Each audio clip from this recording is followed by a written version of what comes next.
Salut à tous, j'espère que vous allez bien. Bienvenue sur le circuit de Manicourt. Journée exceptionnelle aujourd'hui, on essaye les BMW M3 et M4. On commence par la piste et ensuite il y aura l'essai routier de ces voitures. Là j'essaye la M3 sur le circuit, il y aura probablement la M4 sur la route. Regardez un peu les couleurs qu'on a aujourd'hui, c'est exceptionnel. Et aujourd'hui on a la chance d'avoir la piste F1 de Manicourt pour nous tout seuls, exceptionnel. La M3 de Romain Monti qui est violet. Vous allez être content de la vôtre? Je comprends rien aux aides pour moi non plus, c'est compliqué hein. C'est compliqué. On va partir pour quelques tours de coaching. Ça j'adore parce que ça permet de devenir meilleur pilote en fait. Parce que faire des tours tout seul, sans conseil quand t'es pas un pilote, c'est pas forcément comme ça que tu t'améliores. Donc là, on va voir comment se comporte la nouvelle M3 sur le circuit de Manicourt. Et ensuite, sur l'essai routier, je vous parlerai beaucoup plus des données techniques, donc restez jusqu'à la fin. Toutes les données techniques, c'est dans la deuxième partie de la vidéo. En piste. Bon, on se retrouve avec Paul. Pour les anciens de la chaîne, enfin anciens d'il y a 2-3 ans, vous connaissez Paul, il était avec moi dans la M3 CS. C'est ça. Il m'avait coaché et vous aviez adoré autant que moi son coaching. Et ben on repart pour du coaching, mais cette fois en M3 compétition. 510 chevaux, 650 Nm de coupe, on y va? On est parti Thomas, c'est quand tu veux, on a la piste à nous. Très bien ça. Et tu peux reprendre un filet de gaz ici, les yeux sont à l'intérieur. Ouais, tu pourras projeter ton regard un petit peu plus tôt même au prochain tour. Voilà, on va nettoyer ce pneu. Ouais, ça y est.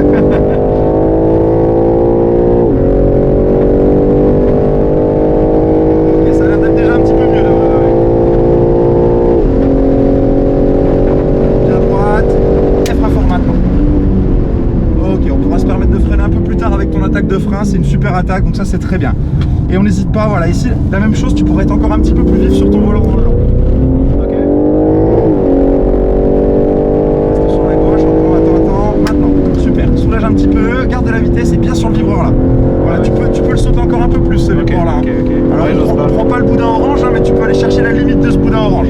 Les roues bien droites, tourne complètement la tête et patiente ici. Là le secret c'est la patience. Un peu plus de volant encore, viens chercher ton vibreur, regarde-moi, ouvre gaz. Super ça.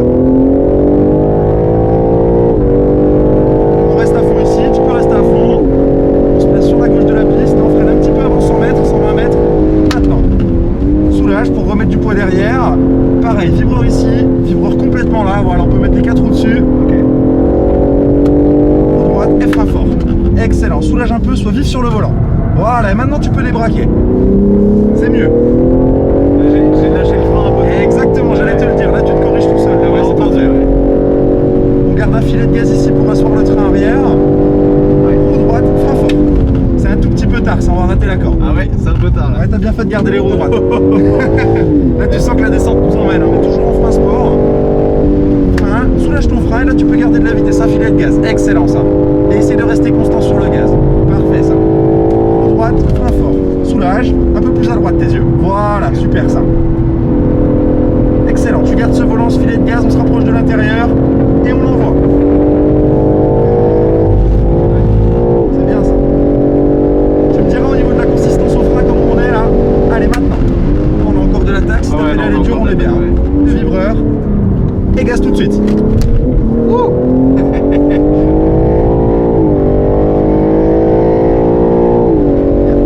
Bon, première petite séance circuit avec Paul terminée. C'est très cool hein. La voiture est hyper sérieuse, ça bouge pas du tout. Après j'ai pas tout déconnecté, je suis en MDM Sport, boîte sport, frein sport. On a un freinage qui est sur 2 niveaux, confort ou sport. Ça change juste la sensation à la pédale. On va faire une deuxième session maintenant que j'ai les bons repères etc. On va voir, on va essayer d'aller un petit peu plus vite. Écoutez la sonorité de la nouvelle M4. Ça fait quand même vachement plus de bruit de l'intérieur que de l'extérieur. Mais bon, norme oblige. On a changé de coach, on est avec Arthur cette fois. Et let's go. On est toujours en M3 mais on a changé de monte pneumatique, on est sur les Michelin PS4S. Ça va être intéressant de voir la différence.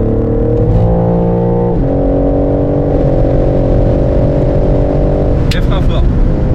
Super. Bonne attaque. Et soulage plus tu te rapproches du volant. Viens bien tirer ton volant. Regarde loin. Ouvre ton volant, gaz. Et ligne droite ici. Ah, j'ai déjà chaud. À l'intérieur. À peu près au niveau du vibreur, faut être à l'intérieur. Super. Et tu commences à réaccélérer dès que tu ouvres ton volant. Tu vas gratter sur le vibreur.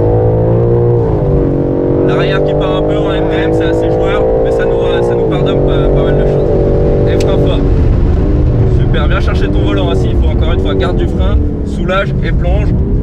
regarde loin, sois patient à la réaccélération. Super, c'est beau ça. Ouais, MDM, ça permet un petit peu de... Ouais. Elle pardonne pas mal. Ouais.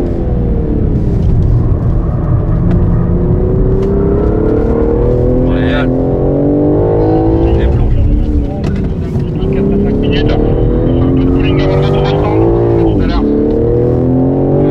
Non, franchement sympa sur circuit, hein, très cool. Ce petit mode MDM qui permet de jouer un petit peu, Exactement. c'est très facile. J'ai trouvé ces pneus un peu plus progressifs et les Pirelli. Moi, mon avis personnel aussi, je préfère ceux-là, les Je trouve S4. qu'ils jouent moins, comment dire, tu sens moins le jeu du pneu dans les courses Ouais. rapides. Ouais.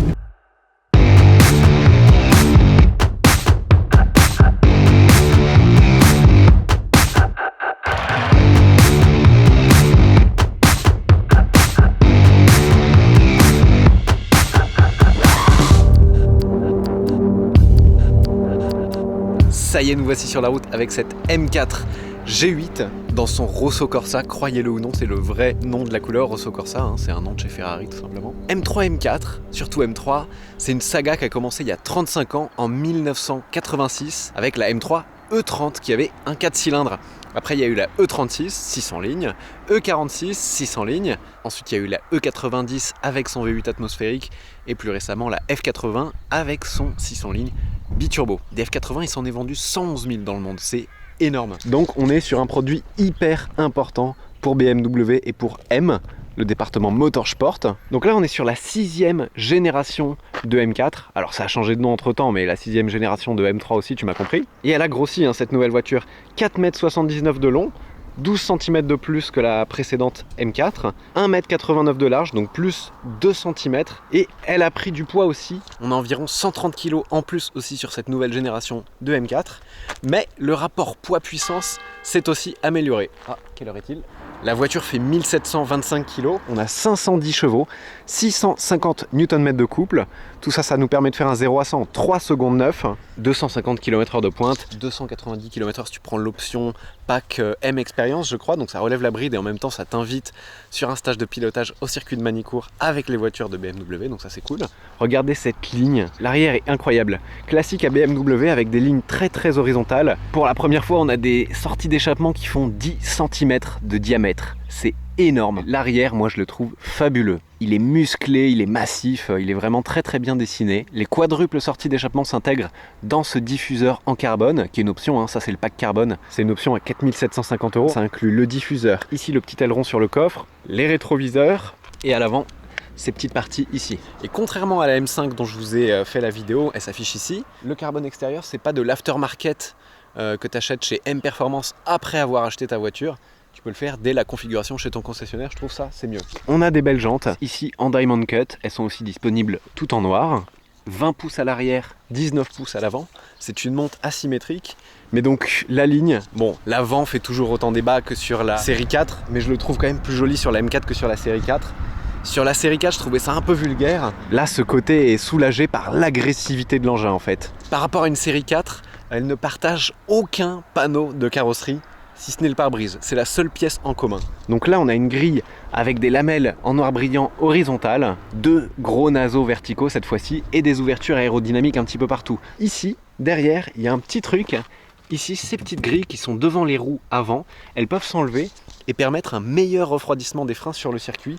Ça, je trouve c'est vraiment génial parce que souvent BMW ils sont critiqués pour leur freinage sur circuit. Alors moi, j'ai pas eu de souci avec le freinage sur cette génération de M4, ça freinait très fort et très bien. Mais en plus de ça, pour mieux les refroidir, tu peux enlever ces petites grilles. Par contre, c'est déconseillé de le faire sur la route parce que si tu es sur autoroute, en plus avec les carbones thermiques, ils vont vraiment être trop froids et là, au premier freinage, tu risques de te faire un peu peur. Regardez-moi ces arches de roue, comment elles sont galbées. C'est vraiment très beau. En vue verticale, on le voit encore mieux. Ça fait des épaules et des hanches comme ça à l'arrière, il est incroyable. Ça ressort encore plus sur la M3, la berline, que sur la M4. Le coupé, c'est surtout à l'arrière. Moi, je la préfère en coupé. Hier, vous avez vu, on est venu en convoi. Franchement, de voir ça te dépasser, le 3/4 arrière pour moi, il est vraiment fabuleux. À l'arrière, par rapport à la génération précédente, on perd 5 litres de coffre, on est à 440 litres. Mais ça, c'est juste parce qu'il n'y a plus les petits rangements cachés. Sinon, c'est exactement le même coffre qu'avant. La M4, c'est une propulsion. Et dans le monde, elle a été présentée en M4 et M4 compétition. Ici, évidemment, on a la compétition. Et en France, il y a uniquement la compétition qui sera proposée. elle fait 510 chevaux alors que la normale fait 480 chevaux et la normale est proposée en boîte manuelle. Elle l'est pas en France parce que c'était moins de 2% de leur vente. Donc ça se compte sur les doigts de la main à peu près, tu vois, les M4 qui se sont vendus en boîte méca. Avant de passer à l'intérieur, on parle de ce qui est fâcheux, un peu l'argent quand même. La M3, la berline est disponible à partir de 102 000 € et la M4, alors c'est compétition à chaque fois évidemment, 104 550 €. Ici sur ce modèle, on est à 135 445 €, donc 30 000 € d'options, parmi lesquels le pack innovation, c'est l'affichage tête haute qui est très sympa, et les feux laser qui éclairent 2 fois plus loin que les feux full LED de série. Sur celle-ci, on a les freins composite M rouge. Ah oui, alors je vous ai pas parlé des freins. Les freins composites, ce qu'ils appellent les freins M composite, c'est les freins acier d'origine. Rouge, c'est juste parce que l'étrier est rouge. 380 mm à l'avant, 370 à l'arrière, et en option on peut avoir des freins carbone céramique de 400 mm à l'avant, à chaque fois pincés par des étriers fixes à 6 pistons. Regardez ces sièges baquets en carbone, ils sont magnifiques. Vraiment, c'est des coques en carbone à l'arrière, tu vois. Ici, déjà, j'aime bien le petit détail, tu vois, de la petite couleur Motorsport. Dossier tout en carbone complètement ouvert en bas et en haut. Baquets sur lesquels ces renforts latéraux sont réglables au niveau de ce petit bouton. Évidemment, ils sont réglables en inclinaison et en hauteur. Et avec ce petit maintien entre les jambes, alors je sais pas ce que tu maintiendras, mais tu maintiens ce que tu veux d'ailleurs. Je vais m'insérer dedans parce que là, tu t'assois pas, tu t'insères dans le baquet, clac. C'est assez classique, vous connaissez. Le volant n'a absolument pas changé. Alors à l'intérieur ici, je crois qu'on a le pack track, donc c'est les baquets carbone, les inserts en carbone ici et sur le volant. C'est joli, mais ça reste le même volant qu'il y a depuis maintenant un petit moment, avec plein de boutons qui sont quand même pas très jolis. Alors ils ont essayé de faire du joli avec un peu du vieux, notamment ces jolies palettes qui ont un joli clic. Contrairement à la M5, là il y a un vrai clic avec du rouge au milieu du carbone. Ici les boutons M1 et M2 dont tu peux préconfigurer les modes, et l'écran central qu'on connaît qui est tactile et qui fonctionne très bien, donc tu peux régler tous tes menus M, configurer M1, sport, direction, boîte de vitesse, etc. Ici carbone, bouton start rouge, badge M4 compétition. Ça, ils l'ont intégré dans tous leurs modèles, ils l'ont juste mis comme ça dans la console centrale de tous leurs modèles, ça fait pas hyper intégré. Chargeur à induction, prise USB. Ici à l'intérieur on a une petite prise USB-C. On a quand même pas mal de place pour des rangements, notamment des bouteilles d'eau. Tu peux ranger pas mal de choses. Face aux concurrents Audi et Mercedes encore plus pour pas les citer, BMW ils sont très loin derrière en termes d'intérieur, je trouve. Il faut vraiment qu'ils mettent le step up là, qui passe à la vitesse supérieure. C'est du détail, mais quand tu mets ce genre de somme dans un véhicule, tu as envie que ce soit exceptionnel. À l'arrière, on a de la place pour 2 voire 3 personnes. C'est extrêmement bien fini, voilà. C'est juste que ces présentations, ça a quelques années. On aimerait que ce soit un petit peu plus moderne, un petit peu plus futuriste. M4, c'est parti musique. Donc là on est valve fermée, tu vas voir, il y a une grosse différence sur cette voiture, ça c'est sympa, entre valve fermée et ouverte au ralenti. C'est plutôt cool. Donc valve fermée, très discret, moteur voilà.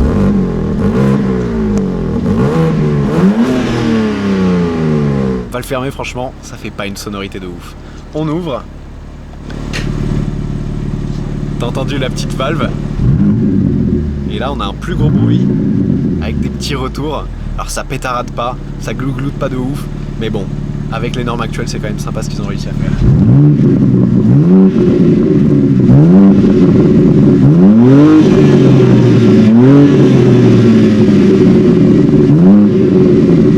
C'est quand même plutôt mélodieux, hein. C'est assez sympa. Donc sur la route, en mode tout confort, la M4 elle est plutôt ferme parce que c'est une voiture de sport, mais très bien amortie. Donc tu vois, on a des gros pneus, on a des suspensions sport, on va entendre les aspérités de la route, ça va un peu faire vibrer la voiture, mais elle est bien suspendue, c'est pas cassant, c'est pas trop fatigant. En revanche, sur des longues distances, ces baquets, t'aurais aimé qu'ils aient une fonction massage. Alors je dis ça pour rire, hein. Évidemment, il n'y a pas de fonction massage sur des baquets, mais bon, c'est un peu raide au niveau du dos forcément sur des longues distances. Vous l'avez vu sur le circuit, elle est vraiment dynamiquement impressionnante, encore plus efficace que l'ancienne. Peut-être que le fait qu'elle soit un petit peu plus lourde n'y est pas pour rien. Avec un peu plus de poids, on a un peu plus de motricité. Et surtout, dans les courbes rapides, le train avant était imperturbable.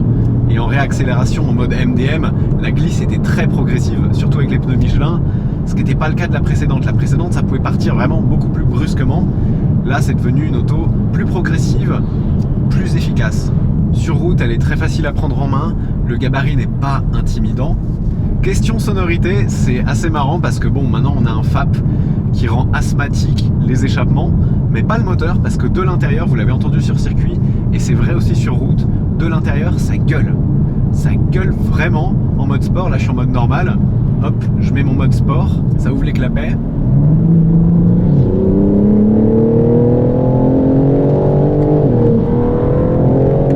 Bon ok, ça gueule pas autant qu'une Porsche GT3, mais c'est assez sympa. Comme sur la M5 désormais, on a les mêmes réglages de mode de conduite qui sont pour moi un échec total malheureusement pour BMW. T'as M-Mode et Setup, t'as plus confort, sport, éco. Et quand tu mets M-Mode, ça change l'affichage et ça oscille entre road et sport sur l'ordinateur de bord. Mais ensuite quand tu vas dans Setup, donc Setup qui est le truc des réglages, là tout est en sport, je remets en road, je regarde Setup, tout est toujours en sport. Et en fait, ça n'a aucune incidence l'un sur l'autre, c'est totalement incompréhensible. Moi, les seuls modes que je comprends, et heureusement que ça fonctionne plutôt clairement, c'est M1, M2. Là, tu mets tes réglages, quand tu appuies dessus, ça met tes réglages et ensuite ça bouge plus. Un des défauts quand même de ces modes, c'est qu'une fois que tu as tout configuré, disons que tu as configuré châssis sport, moteur sport, boîte auto sport, si tu passes d'un coup vers la droite en manuel, pouf, ça sort de ton mode M1. Parce que tu lui avais dit que c'était auto, alors tu es sorti d'auto, tu plus en mode M1. Voilà, ça se dégage un petit peu, on va tester sur route le dynamisme. Donc le frein était vraiment très bon sur circuit. Là j'ai enlevé le frein sport, j'ai mis frein confort, j'ai pas besoin d'avoir une attaque de pédale incroyable. En mode M2 avec la boîte réglée au max.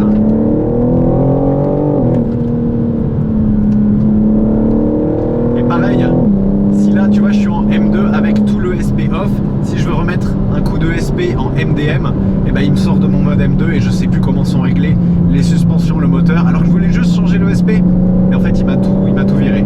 Ça c'est très énervant. On a une boîte automatique à 8 rapports, qui est quand même beaucoup plus sportive que sur la M5 je trouve, et ça c'est une bonne chose, parce que la M5 elle manquerait cruellement d'une boîte un peu plus sport. On a un moteur de 3 litres biturbo, mais il monte quand même dans les tours, tu vois, jusqu'à plus de 7000 tours, 7250 tours minute. Ça c'est assez cool, ça permet de le faire chanter, et un 6 en ligne, ça chante toujours. Et attendez, il n'y a pas de tunnel ici, hein. Ah, je suis désolé, il n'y a pas de tunnel, il y a un petit pont, on va écouter dans le petit pont.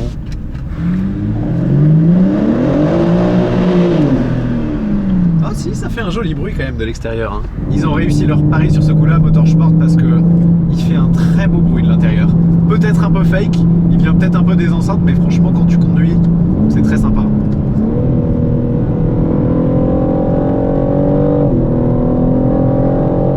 Et on a beaucoup plus confiance dans le châssis que sur la précédente, qui vraiment pouvait partir sans prévenir.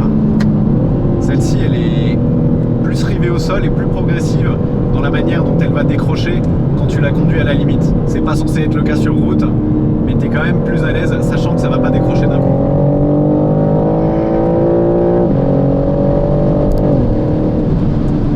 BMW annonce un 0 à 100 en 3 secondes 9, mais on va tester un petit 0 à 80. On va voir s'il y a un launch control. Je crois pas. Pied sur le frein, pied sur l'accélérateur.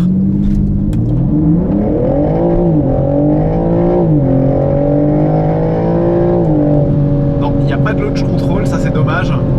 Ça permettrait d'avoir un décollage un peu plus violent en fait. Là il faut le temps que la voiture se mette en route quand même. Et la boîte auto en mode sport, elle gère très bien. Franchement sur le circuit je suis resté en auto. Tu peux gérer en manuel, elle répond extrêmement bien à la montée comme à la descente.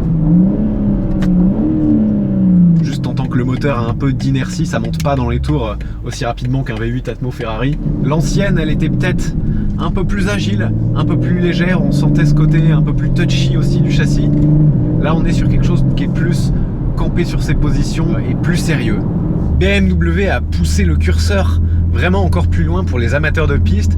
On a notamment sur ces baquets ce petit pad qui peut se décrocher, il faut juste dévisser une petite vis qui enlève 2-3 cm de mousse et qui fait que quand tu as un casque, bah au moins tu as une bonne position de conduite et pas un peu la tête en avant à cause du dossier. Dans l'ordinateur de bord, tu peux régler d'ailleurs le contrôle de traction comme sur la AMG GT Black Series, tu te rappelles la petite roue jaune, tu peux le régler sur 10 positions et chose suprême, il y a un drift analyzer donc qui va analyser tout simplement ton angle de dérive, la longueur et le temps que tu mets sur tes glisses et il va te donner une note de 1 à 5 étoiles sur tes drifts. Ils sont quand même assez ouf chez BMW Motorsport et rien que pour ça, bravo. Bilan de l'essai de cette M4 et M3 G8, belle surprise. J'avais hâte de l'essayer, vous vous rappelez quand ils l'ont posé sur le toit du Yacht Club de Monaco, ça c'était incroyable. Sur circuit, c'est top. Franchement, ils ont fait un travail. Le châssis possède des renforts d'aluminium, même dans la baie moteur, on a des gros renforts. Avant, ils étaient en carbone sur l'ancienne, là ils sont en alu ou en acier, je sais pas. C'est dommage, c'était plus beau en carbone. Mais bon, on a une voiture qui est plus sérieuse, plus rigide, un peu plus lourde. Sur route, c'est bien suspendu. On n'est pas trop mal dans ces baquets pour des distances qui sont pas trop longues. On évitera peut-être de traverser la France ou alors faudra se reposer le lendemain. La sonorité est très cool de l'intérieur, un petit peu muette de l'extérieur. Au ralenti, ceci dit, c'est sympa, il y a une belle note quand on ouvre les clapets, hein. On a un échappement à valve de série. Vous avez sans doute vu qu'il y avait un sticker BMW Passion Tour sur le haut du pare-brise. Ça, c'est parce que cette année, BMW a décidé de faire une tournée des circuits avec toutes ces M en arc-en-ciel pour proposer autant aux clients de la marque qu'aux clients d'autres marques de venir tester leur voiture sur circuit et vous pourrez tâter de la M4 sur circuit. Il y aura environ une dizaine de dates sur une dizaine de circuits en France, donc il y en aura forcément un près de chez vous. J'espère que vous avez apprécié cette vidéo, n'hésitez pas à mettre un pouce vers le haut si c'est le cas, à vous abonner si ça n'est pas déjà fait. Merci de votre fidélité et je vous dis à très bientôt pour la prochaine vidéo. Ciao!